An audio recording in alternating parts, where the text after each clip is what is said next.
Hello everyone, welcome to the official YouTube channel of speed tutorial. एक बार फिर से आप सभी स्टूडेंट का हमारे चैनल पे हार्दिक स्वागत है। तो इससे पहले हम लोगों ने जो पढ़ाई किया वह पार्ट 4 के बारे में पढ़ा था और पढ़ा था अवतल दर्पण की सहायता से प्रतिबिंब रचना के नियम, और उसके दो केस हम लोगों ने पढ़े थे। एक ये केस था, पहला केस तो था जब वस्तु अनंत पर हो तो प्रतिबिंब कहाँ पर बनता है, और दूसरा केस ये था जब वस्तु अनंत और सी के बीच में हो तो जो प्रतिबिंब बनता है वह कहाँ पर बनता है। तो इन दोनों की सहायता से हम लोगों ने बनाया था। अब आज जो हम लोगों को बात करना है वह उसी के आगे से स्टार्ट करना है, तीसरा केस से। तीसरा कंडीशन, जब वस्तु वक्रता केंद्र पर हो तो प्रतिबिंब कहाँ पर बनेगा। तो तीसरा कंडीशन जो है हमारा वह है जब वस्तु वक्रता केंद्र पर हो। जब वस्तु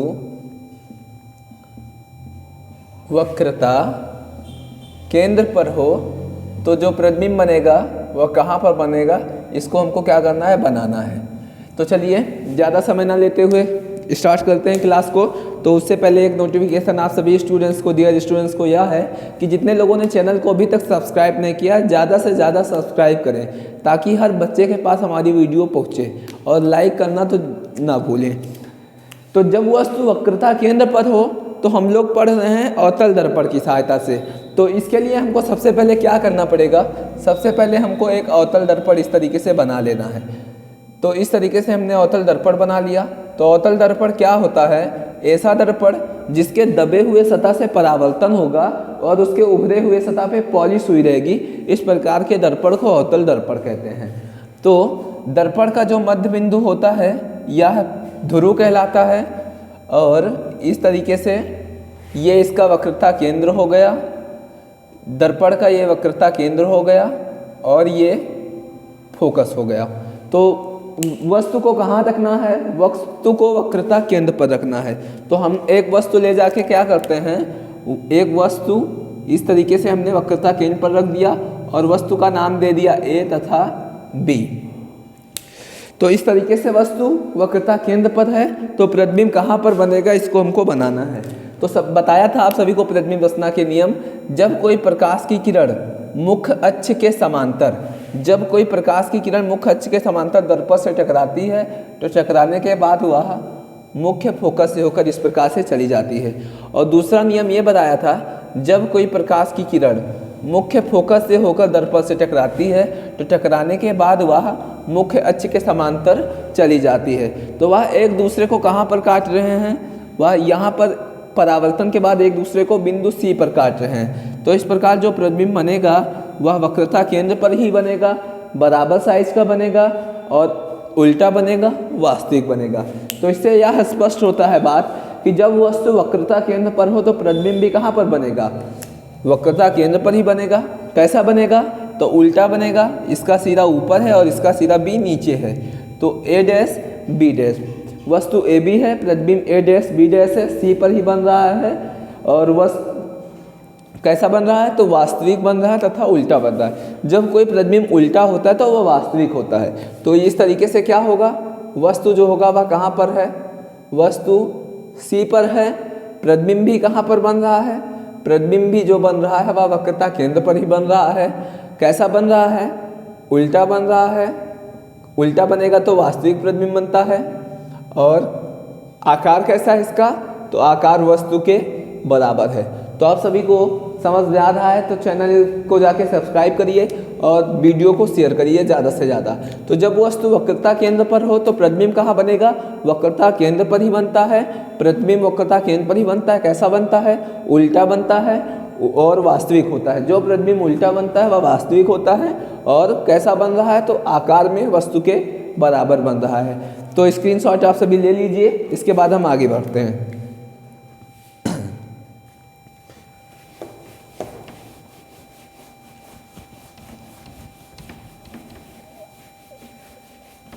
अब बात करते हैं चौथे कंडीशन की। चौथा कंडीशन क्या होता है, चौथा कंडीशन है जब वस्तु वक्रता केंद्र पर हो। चौथा कंडीशन है जब वस्तु वक्रता केंद्र पर हो। नहीं, ये तो तीसरा कंडीशन था। चौथा कंडीशन है जब वस्तु वक्रता केंद्र और फोकस के बीच में हो। तो चौथा कंडीशन जो हमारा है वह है जब वस्तु जब वस्तु वक्रता केंद्र और फोकस के बीच में हो तो प्रतिबिंब कहाँ पर बनेगा, ये हमको बनाना है। और अभी अवतल दर्पण का ही चल रहा है, तो अवतल दर्पण की सहायता से हमको क्या करना है, प्रतिबिंब को बनाना है। तो जब वस्तु वक्रता केंद्र और कहाँ पर हो, फोकस के बीच में हो, तो चलिए बनाते हैं। तो सबसे पहले हमको इस तरीके से एक क्या कर लेना है, अवतल दर्पण बना लेना है। तो हमने एक अवतल दर्पण इस तरीके से बना लिया है।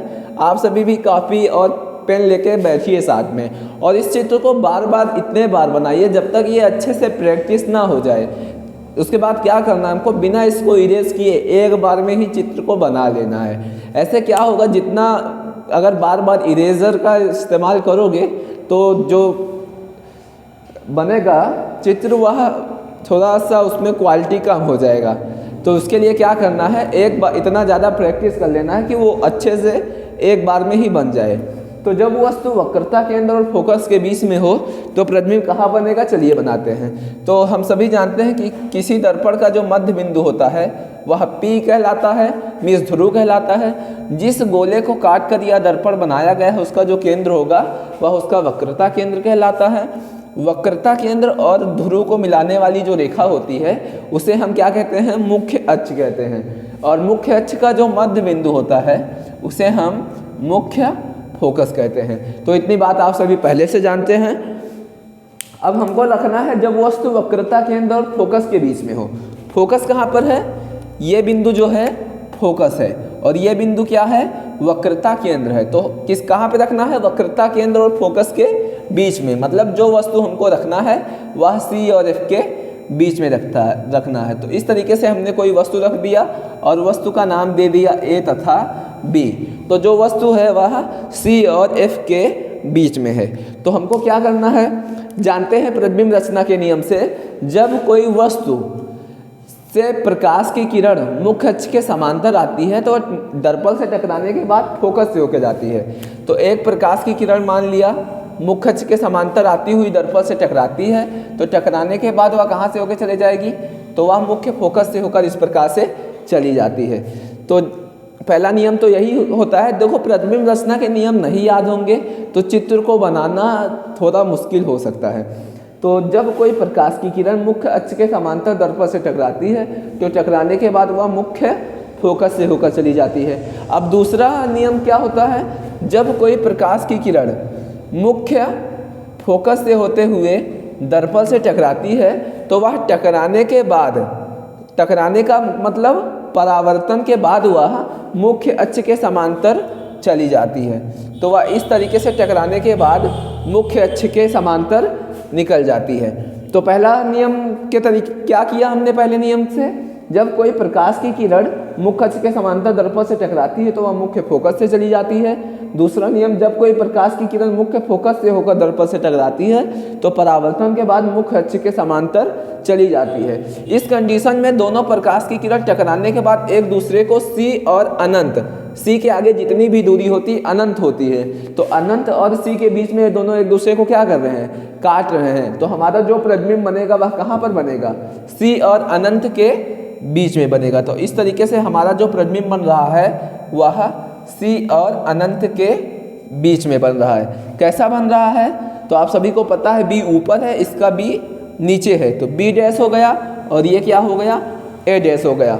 इसका एरो का दिशा ऊपर की ओर है और इसका जो एरो का दिशा है वो नीचे की ओर है। तो इससे यह प्रतीत हो रहा है कि प्रतिबिंब उल्टा बन रहा है।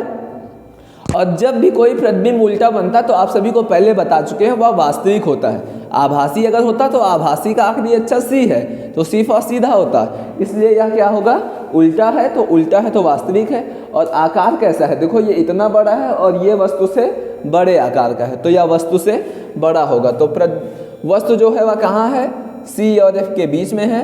प्रतिबिंब कहाँ बन रहा है, C और अनंत के बीच में। प्रतिबिंब जो हमारा बन रहा है वह अनंत और C के बीच में बन रहा है। कैसा बन रहा है, उल्टा बन रहा है। और जब कोई प्रतिबिंब उल्टा होता है तो कैसा होता है, वास्तविक होता है। और आकार में कैसा है, तो वस्तु से बड़ा है, वस्तु से बड़ा है, इस तरीके से। तो ये था, आप सभी स्क्रीनशॉट ले लीजिए। और अगर आपको वीडियो ज़रा सा भी समझ में आ रहा हो तो चैनल को ज़्यादा से ज़्यादा सब्सक्राइब करिए, क्योंकि आप सब्सक्राइब करेंगे तभी एक जुनून कहते हैं उसको, कि हमारे अंदर भी एक कॉन्फिडेंस लेवल और हाई होगा, और आप सभी का तो कॉन्फिडेंस लेवल अगर समझ में आ रहा होगा तो हाई होगा ही।